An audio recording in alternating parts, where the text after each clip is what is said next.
Oke,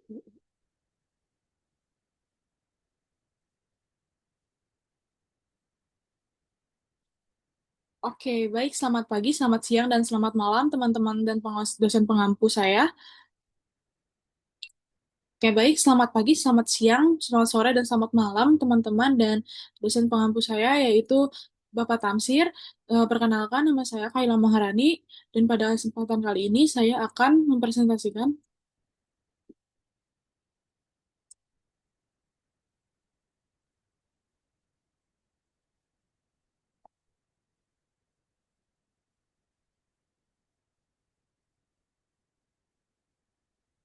Oke, baik. Selamat pagi, selamat siang, dan selamat malam teman-teman dan dosen pengampu saya, yaitu Bapak Tamsir. Perkenalkan, nama saya Kaila Maharani dari Prodi Sistem Informasi ITHB dengan NIM 1223003. Pada kesempatan kali ini, saya akan mempresentasikan paper yang berjudul Big Data in Astronomy From Evolution to Revolution.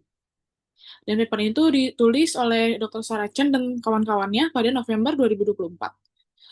Topik ini tuh cukup menarik ya, terutama bagi saya karena ini tuh membahas bagaimana perkembangan teknologi, khususnya Big Data, telah mengubah cara manusia memahami alam semesta. Lalu, kalau misalnya dulu, astronomi itu lebih banyak dilakukan dengan observasi sederhana menggunakan teleskop. Nah, sekarang tuh karena zaman sudah berkembang, akhirnya tuh jauh dengan canggih gitu ya, menggunakan bantuan teknologi. Data yang dihasilkan juga tidak lagi kecil, tapi sangat besar. Bahkan bisa mencapai terabyte hingga petabyte setiap harinya. Di dalam paper ini juga bakal dijelaskan bahwa perkembangan seperti space probes, teleskop modern, metode komputasi, serta machine learning memiliki peran penting dalam mengolah data astronomi yang sangat kompleks. Nah, tujuannya adanya presentasi ini juga adalah untuk menjelaskan bagaimana big data berperan dalam astronomi, mulai dari bagaimana data dikumpulkan, seberapa besar skalanya, metode yang digunakan untuk mengolahnya, sampai tantangan dan masa depan di bidang ini. Harapannya setelah presentasi ini teman-teman bisa memahami bahwa big data tidak hanya digunakan di bisnis atau teknologi informasi saja, tetapi juga berperan dalam bidang sains seperti astronomi ini. Oke, kita langsung masuk ya ke presentasinya. Ya, jadi pada saat ini kita akan membahas mengenai era big data dalam astronomi. Jadi saat ini tuh astronomi sudah memasuki era di mana data yang dikumpulkan sangat-sangat beragam. Jadi tidak hanya berupa gambar biasa, tetapi juga mencakup berbagai jenis gelombang seperti inframerah, gelombang mikro, ultraviolet, sinar X, hingga sinar gamma. Lalu selanjutnya, data-data ini tuh dikumpulkan dari berbagai objek luar angkasa seperti bintang, galaksi, bahkan black hole. Nah, dengan adanya berbagai spektrum data ini, para ilmuwan bisa mendapatkan informasi yang jauh lebih lengkap dengan kondisi dan fenomena di alam semesta.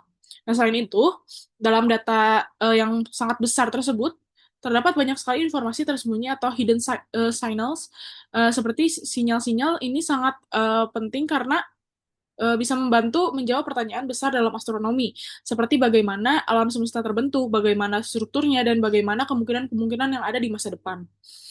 Nah, namun semakin banyaknya data yang dikumpulkan, maka semakin kompleks juga kan pengolahannya. Data tersebut tidak lagi bisa dianalisis secara manual, sehingga diperlukan teknologi big data dan sistem komputasi yang lebih canggih gitu. Nah, oleh karena itu, kita bisa simpulkan bahwa big data ini telah membawa perubahan besar dalam bidang astronomi dari yang sebelumnya hanya observasi biasa menjadi analisis berbasis data dalam skala besar sehingga membuka peluang penemuan-penemuan yang baru. Oke, kita lanjut ke slide selanjutnya. Ini kita akan sedikit membahas mengenai data scale in modern astronomy, di mana di masa modern ini tuh ada namanya teleskop SDSS yang mampu menangkap sekitar 200 gigabyte pada setiap malam, dan dari data tersebut bisa mendeteksi jutaan bintang dan galaksi. Kemudian ada LSST yang merupakan salah satu teleskop dengan teknologi paling canggih nih, karena kamera yang digunakan memiliki resolusi sekitar 3200 megapiksel dan mampu menghasilkan gambar sebesar 6 gigabyte setiap 20 detik. Jika dihitung dalam satu malam itu, data yang dihasilkan bisa mencapai sekitar 20 terabyte lah ya. Nah, bahkan teleskop ini tuh diperkirakan dapat mendeteksi hingga 37 miliar objek langit. Oke, selanjutnya ada proyek namanya SKA yang mampu eh, yang merupakan proyek teleskop radio skala besar. Nah, proyek ini tuh menghasilkan data mentah sekitar 5 terabyte per detik, guys. Nah, namun dengan teknologi kompresi yang canggih, data tersebut bisa diperkecil nih menjadi sekitar 22 MB per detiknya tanpa kehilangan informasi yang penting. Benar-benar kayak canggih banget itu dikonversi, tapi nggak nggak hilang sama sekali gitu datanya. Nah, dari contoh-contoh tadi tuh kita bisa melihat bahwa sebenarnya skala data pada astronomi itu udah sangat besar banget ya karena mencakupnya alam semesta bahkan jauh melampaui data pada sistem biasa gitu yang kita gunakan setiap harinya. Nah, hal ini tuh menunjukkan bahwa astronomi itu saat ini benar-benar bergantung pada teknologi big data.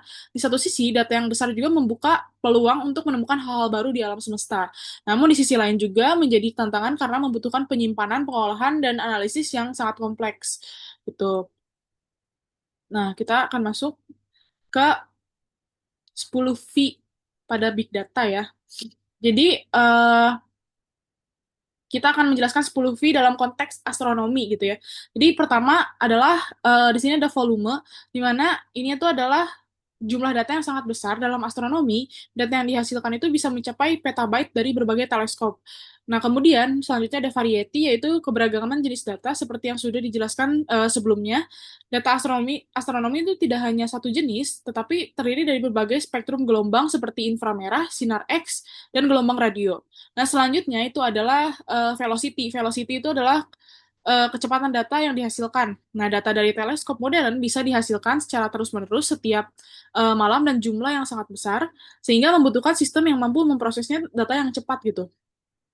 Nah, selanjutnya itu akan ada veracity. Veracity itu berkaitan dengan keakuratan data ya. Dalam astronomi itu cukup penting karena buat memastikan bahwa data yang diperoleh itu benar-benar valid dan tidak terpengaruh oleh noise atau kesalahan alat.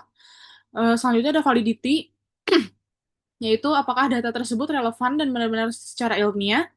Kemudian ada value, yaitu nilai atau manfaat yang diambil dari data tersebut. Misalnya nih, untuk menemukan fenomena baru di alam semesta.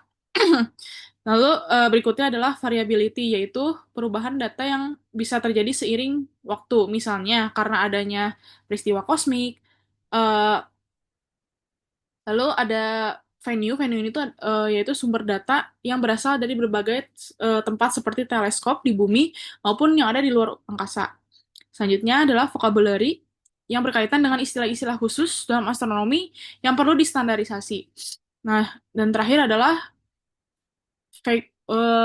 vagueness, yaitu ketidakpastian dalam data yang memerlukan metode analisis lanjutan untuk bisa dipresentasikan dengan benar. Nah, dari 10 aspek tadi itu, kita bisa melihat bahwa big data dalam astronomi tidak hanya soal jumlah data, tetapi juga soal kompleksitas dan juga eh, kompleksitas dalam mengelola dan memahaminya gitu ya. Nah, kita sekarang ada pembahasan mengenai space probes and their contribution, di mana eh, kita akan melihat ini ya kontribusi space probes atau wahana luar angkasa dalam pengumpulan data astronomi. Jadi, bagi yang belum tahu, space probes itu adalah salah satu sumber utama dalam astronomi modern karena mereka dapat menjelajahi area yang tidak bisa dijangkau oleh manusia secara langsung. Nah, sebagai contohnya nih, kalau misalnya teman-teman tahu, ada namanya misi Rosetta yang berhasil menangkap lebih dari 100.000 gambar dari komet 67P yang memberikan wawasan baru tentang struktur dan komposisi komet. Nah, kemudian ada New Horizon. Eh, New Horizon ini tuh memberikan data penting mengenai Pluto dan wilayah Kuiper Belt. Nah, sehingga memperluas pemahaman kita tentang bagian luar dari tata surya. Nah, selain itu, ada misi Gaia. Nah, misi Gaia ini tuh memiliki peran yang sangat besar karena mampu mensurvei sekitar 1 miliar bintang di galaksi Bima Sakti dengan tingkat presisi yang sangat tinggi gitu. Nah, dari contoh-contoh yang tadi aku jelaskan itu, kita bisa melihat bahwa space probes ini tidak hanya mengumpulkan data dalam jumlah besar, tetapi juga menghasilkan data yang sangat detail dan berkualitas tinggi. Nah, dari data dari space probes itu kemudian diolah menjadi sebuah sesuatu menggunakan teknologi big data untuk menghasilkan berbagai penemuan baru dalam astronomi. Jadi bisa disimpulkan ya kalau misalnya bahwa space probes ini memiliki kontribusi sangat besar dalam mendorong perkembangan astronomi di era big data ini. Oke, kita lanjut ya eh, ke slide selanjutnya. Nah, di sini kita akan membahas evolution of telescope ya, selama 400 tahun progresnya. Nah, eh, awalnya jadi teleskop itu pertama dikembangkan oleh Galileo pada tahun 1609 yang memungkinkan manusia untuk melihat objek luar angkasa dengan lebih jelas dibandingkan dengan mata telanjang gitu. Namun seiring perkembangannya waktu, teknologi teleskop ini terus berkembang mulai dari teleskop optik sederhana hingga teleskop modern dengan kemampuan yang sangat canggih ya, seperti tadi. Salah satu contoh pentingnya adalah Hubble Space Telescope yang diluncurkan pada tahun 1990. Teleskop ini tuh memberikan kontribusi yang besar dalam astronomi, seperti menghasilkan gambar deep field, terus mengukur ekspansi alam semesta, dan mengamati galaksi yang sangat jauh. Nah, kemudian ada SKA atau Square Kilometer Array yang merupakan teleskop radio dengan area pengumpulan data yang sangat besar. Nah, teleskop ini tuh mampu mendeteksi gelombang radio dari berbagai fenomena kosmik seperti black hole dan awal terbentuknya alam semesta. Dan perkembangan ini kita bisa melihat bahwa teleskop ini tidak hanya mengalami peningkatan dalam hal kemampuan observasi, tetapi juga dalam hal jumlah data yang dihasilkan. Jadi hal ini tuh menunjukkan bahwa evolusi dari teleskop ini berjalan seiring dengan perkembangannya big data juga, di mana semakin canggih alatnya, semakin besar juga data yang dihasilkan, sehingga membutuhkan teknologi pengolahan data yang lebih maju. Oke, next. Oke, sekarang kita akan membahas mengenai computational mathematics in astronomy. Nah, seperti yang sudah kita lihat sebelumnya, data dalam astronomi sangat besar dan kompleks kan ya. Jadi, eh, tidak mungkin diproses secara manual. Oleh karena itu, dibutuhkan pendekatan matematika komputasi untuk mengolah data tersebut. Salah satu metode yang digunakan adalah, yang pertama itu adalah distribute optimization, yaitu teknik yang membagi masalah besar menjadi bagian-bagian kecil. Lalu, akan diproses secara paralel menggunakan banyak komputer dan prosesor. Nah, dengan cara ini, data dalam skala besar seperti petabyte bisa diolah menjadi lebih efisien dan cepat. Nah, selain itu juga ada metode lain, yaitu adalah Pelona-Malik nonlinear diffusion. Yang dimana ini tuh teknik berbasis persamaan diferensial. Metode ini juga digunakan untuk memperhalus gambar atau mengurangi noise, tetapi tetap mempertahankan detail penting seperti tepi objek. Nah, hal ini tuh sangat penting dalam astronomi karena seringkali objek yang diamati sangat samar atau tertutup noise. Jadi secara keseluruhan, eh, computational mathematics membantu dalam mengolah data yang besar, meningkatkan kualitas data, dan juga memungkinkan ilmuwan untuk mendapatkan informasi yang lebih akurat untuk hasil observasi. Oke, selanjutnya ini ada statistical methods ya. Nah, ini tuh biasa digunakan dalam analisis data astronomi. Eh, jadi, metode statistik ini sangat penting karena data astronomi seringkali mengandung ketidakpastian ya, dan juga sering ada noise ya, sehingga perlu dianalisis dengan pendekatan probabilitas gitu. Salah satu konsep dasarnya itu adalah probability density function, yaitu digunakan untuk menggambarkan kemungkinan suatu nilai dalam data. Kemudian ada cumulative distribution function. Nah, di mana ini tuh menunjukkan peluang bahwa suatu nilai berada di bawah batas tertentu. Selain itu, juga digunakan juga Gaussian error model yang berfungsi untuk memodelkan noise atau kesalahan dalam pengukuran data. Nah, selanjutnya juga terdapat regression model. Dan mungkin regression model sudah tidak asing ya dengan namanya. Nah, ini juga digunakan untuk membuat prediksi. Misalnya prediksi jarak bintang atau tingkat kecerahan suatu objek. Nah, dengan metode-metode statistik ini, data yang awalnya tidak pasti dan penuh noise itu bisa diolah menjadi informasi yang lebih akurat dan dapat dipercaya. Jadi bisa disimpulkan ya bahwa misalnya statistik ini berperan penting juga dalam memastikan kualitas dan interpretasi dalam data astronomi. Oke, selanjutnya kita akan membahas mengenai data mining ya, data mining task. Jadi, data mining ini juga digunakan dalam astronomi, yaitu di sini ada beberapa. Yang pertama itu adalah summarization, yaitu proses merangkum data dalam jumlah besar menjadi informasi yang lebih sederhana dan mudah dipahami. Nah, kemudian ada classification. Classification ini mengelompokkan objek-objek seperti bintang, galaksi, atau kuasar ke dalam kategori tertentu yang berdasarkan karakteristiknya. Nah, selanjutnya ada regression, yang digunakan untuk memprediksi nilai kontinu seperti jarak atau luminositas bintang. Ada juga clustering, yaitu mengelompokkan objek yang memiliki kemiripan sehingga bisa membantu menemukan pola atau struktur dalam distribusi galaksi gitu. Nah, selanjutnya juga ada association analysis yang digunakan untuk menemukan hubungan antar variabel dalam data. Kemudian ada time series analysis yang digunakan untuk menganalisis perubahan data dari waktu ke waktu, misalnya untuk mendeteksi eksoplanet atau bintang yang berubah-ubah. Nah, selanjutnya juga terakhir di sini ada outlier detection, yaitu mendeteksi data yang tidak biasa atau anomali ya bisa disebutnya. Hal ini tuh sangat penting karena anomali tersebut bisa jadi merupakan fenomena baru yang belum pernah ditemukan sebelumnya. Dari berbagai tugas ini kita bisa melihat bahwa data mining itu membantu sekali ya dalam mengekstrak informasi penting dari data astronomi yang sangat besar dan kompleks. Dan bisa disimpulkan juga bahwa data mining itu menjadi salah satu kunci utama untuk menemukan pengetahuan baru di bidang astronomi. Sekarang kita membahas mengenai machine learning transforming astronomy. Nah, yang pertama,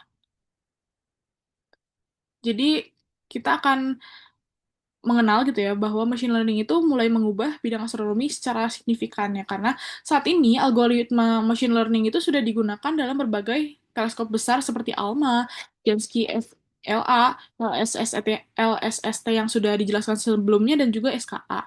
Nah, ini tuh membantu proses klasifikasi dan pengenalan pola dalam data yang sangat besar gitu ya.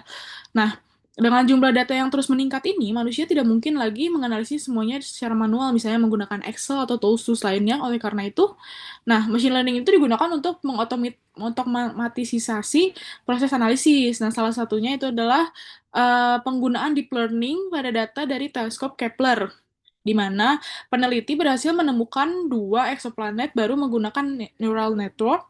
Nah, hal ini tuh menunjukkan bahwa machine learning tidak hanya membantu mempercepat analisis, tetapi juga mampu menemukan hal-hal yang sebelumnya tidak terdeteksi. Nah, selain itu, terdapat konsep ML sinergi, yaitu kombinasi antara machine learning dan juga model fisika. Nah, ini tuh jadi model machine learning ini tuh digunakan untuk menemukan pola dalam data, sedangkan model fisikanya itu digunakan untuk memastikan bahwa data hasil analisis tersebut tetap sesuai dengan hukum-hukum yang ilmiah gitu ya. Jadi tidak keluar dari hukum model fisika. Nah, selanjutnya kita akan membahas mengenai challenge in big data astronomy. Jadi, balik lagi ya, semakin besar datanya, terutama data mengenai alam semesta, tentunya terdapat banyak challenge juga dalam penerapannya. Jadi, tantangan pertama adalah keterbatasan infrastruktur, terutama dalam hal penyimpanan dan pemrosesan data.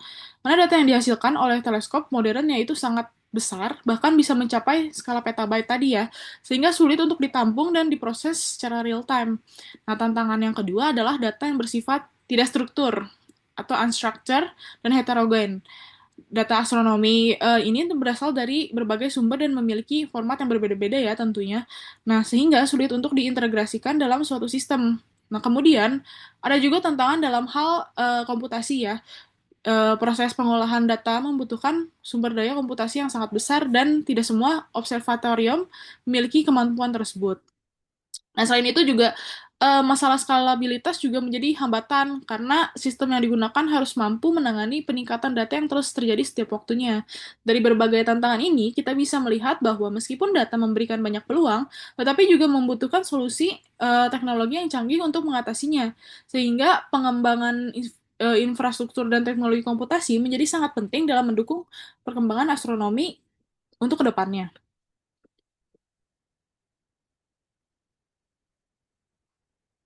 Oke, selanjutnya kita akan bahas the future of big data in astronomy.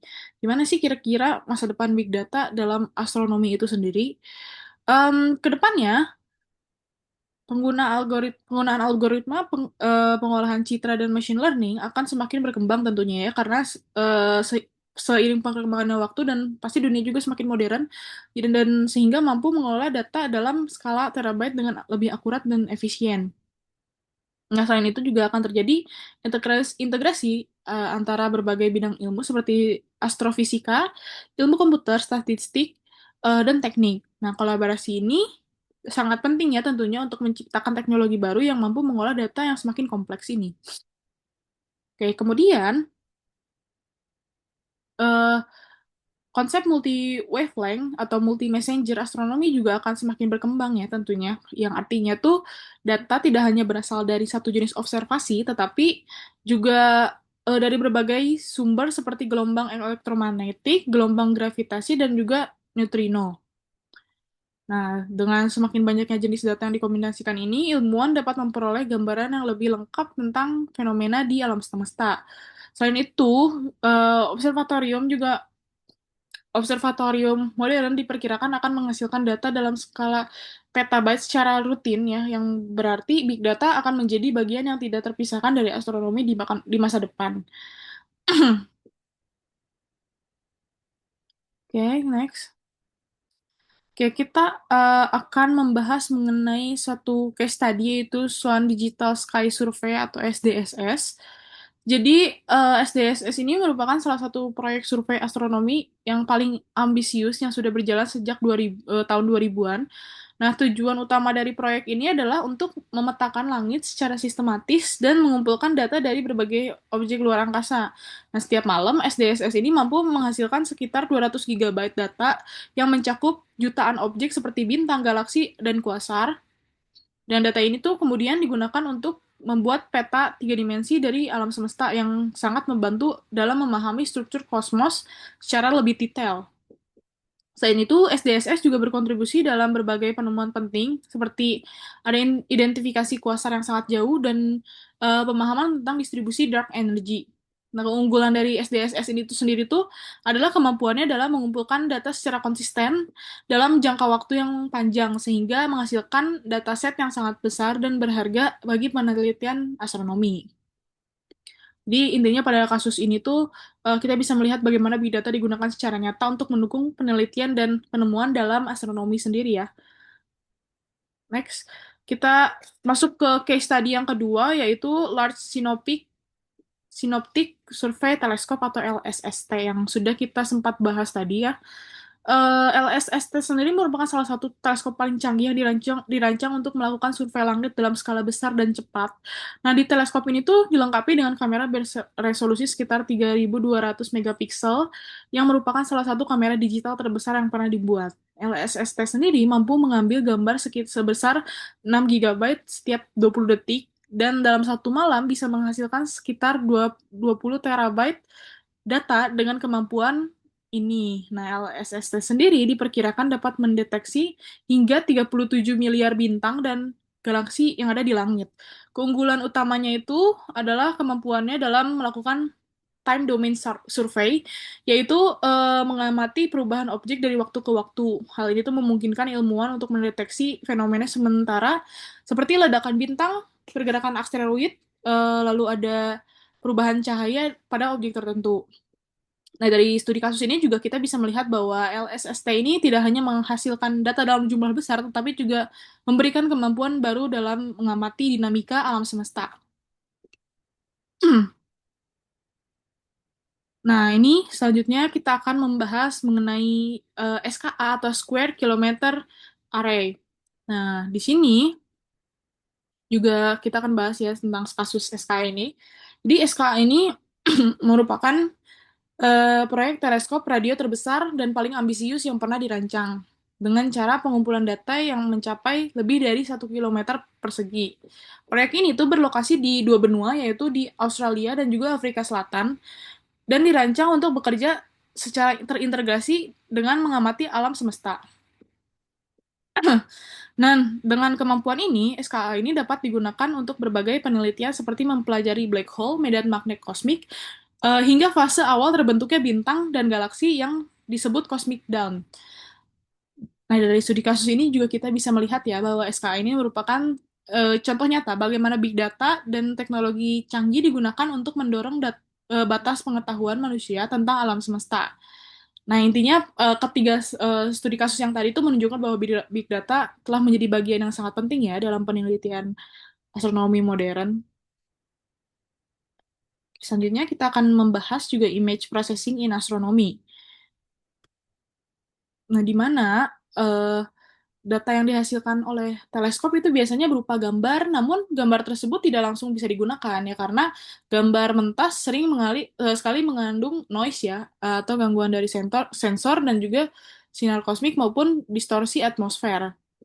Oleh karena itu diperlukan teknik pengolahan citra untuk meningkatkan kualitas gambar tersebut. Salah satu metodenya yang digunakan adalah partial differential equation seperti Peronomalic nonlinear diffusion yang berfungsi untuk mengurangi noise tanpa menghilangkan detail penting pada gambar. Nah, ini tuh sangat penting. Kenapa? Karena dalam astronomi, objek yang diamati seringkali sangat redup atau samar sehingga detail kecil harus tetap dipertahankan karena mengetahui kalau misalnya benda-benda langit itu sangat jauh ya dari bumi. Nah, dengan teknik pengolahan citra yang canggih ini, ilmuwan dapat mengungkap sinyal-sinyal tersembunyi seperti galaksi yang sangat jauh atau struktur kosmik yang sebelumnya tidak pernah terlihat gitu ya. Kita lanjut juga di sini ada integration of machine learning and physical model, di mana eh, seperti yang sudah dijelaskan pada sebelumnya, machine learning itu sangat baik dalam mendeteksi pola dari data dalam jumlah besar gitu. Namun, machine learning ini memiliki keterbatasan yaitu kurangnya interpretasi secara ilmiah.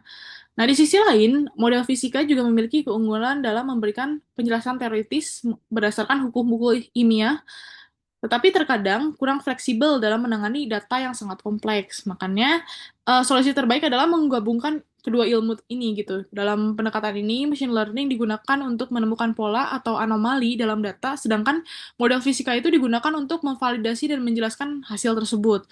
Contohnya adalah dalam penemuan eksoplanet, di mana neural network itu digunakan untuk mendeteksi sinyal, lalu hasilnya dikonfirmasi menggunakan model fisika tentang pergerakan orbit. Nah, dengan integrasi ini, hasil analisis menjadi lebih akurat dan dapat dipercaya, sehingga kombinasi antara machine learning dan model fisika ini menjadi pendekatan yang sangat kuat dalam astronomi tentunya. Oke, selanjutnya kita akan membahas mengenai overcoming infrastructure challenge. Nah, jadi seperti yang sudah dijelaskan lagi sebelumnya ya, salah satu tantangan terbesar adalah keterbatasan dalam penyimpanan dan pemrosesan data. Eh, untuk mengatasi hal tersebut, digunakan distribute computing dan cloud computing, di mana proses pengolahan data dilakukan secara paralel di banyak komputer sekaligus. Nah, dengan cara ini, data dalam jumlah besar bisa diproses dengan lebih cepat dan efisien tentunya. Selain itu juga digunakan teknik namanya data compression, yaitu mengurangi ukuran data tanpa menghilangkan informasi penting. Contohnya nih, seperti pada proyek SKA tadi yang udah dijelaskan bahwa dia tuh mampu mengompresi data dalam jumlah besar secara signifikan gitu. Tapi datanya itu tidak hilang sama sekali ya, bukan dihapus. Nah, kemudian dikembangkan juga nih algoritma yang bersifat scalable dan high throughput dan mampu menangani aliran data yang terus-menerus dari teleskop modern. Dengan berbagai solusi ini, tantangan dalam big data astronomi dapat diatasi secara bertahap ya, teman-teman. Nah, kesimpulannya, perkembangan teknologi komputasi menjadi kunci utama dalam mendukung pengolahan big data di bidang ini. Oke, mungkin eh, dapat disimpulkan juga ya sebagai penutup dari pembahasan, saya akan menyampaikan juga beberapa kesimpulan dari paper ini, yang intinya, pertama nih, perkembangan big data telah membawa perubahan besar dalam bidang astronomi dari yang awalnya berbasis observasi sederhana menjadi berbasis analisis data dalam skala besar. Nah, yang kedua, data yang dihasilkan juga s- eh, memiliki skala yang sangat besar, beragam, dan terus bertambah tentunya. dan sangat cepat, sehingga membutuhkan teknologi khusus untuk mengelolanya. Nah, ketiga, berbagai metode seperti computational mathematics, statistik, data mining, lalu ada machine learning, memiliki peran penting dalam mengolah dan menganalisis data tersebut. Yang keempat, meskipun terdapat banyak tantangan seperti keterbatasan infrastruktur dan kompleksitas data, namun sudah ada berbagai solusi yang dikembangkan seperti distributed computing dan cloud computing tadi ya. Dan yang terakhir, di masa depan astronomi ini sangat bergantung pada kemampuan kita dalam memanfaatkan big data di mana kolaborasi antara bidang ilmu menjadi kunci utama yang menghasilkan penemuan baru intinya. Nah, dapat disimpulkan lagi bahwa big data tidak hanya menjadi alat bantu, tetapi juga menjadi bagian utama dalam perkembangan astronomi modern bahkan di sektor-sektor bidang lainnya. Nah, dengan demikian, sekian yang mungkin saya bisa sampaikan mengenai Big Data in Astronomy from Evolution to Revolution. Saya berharap materi yang saya sampaikan ini dapat memberikan pemahaman baru ya mengenai bagaimana teknologi Big Data berperan dalam bidang astronomi. Apabila terdapat kekurangan dalam penyampaiannya, saya mohon maaf. Terima kasih atas perhatiannya, teman-teman.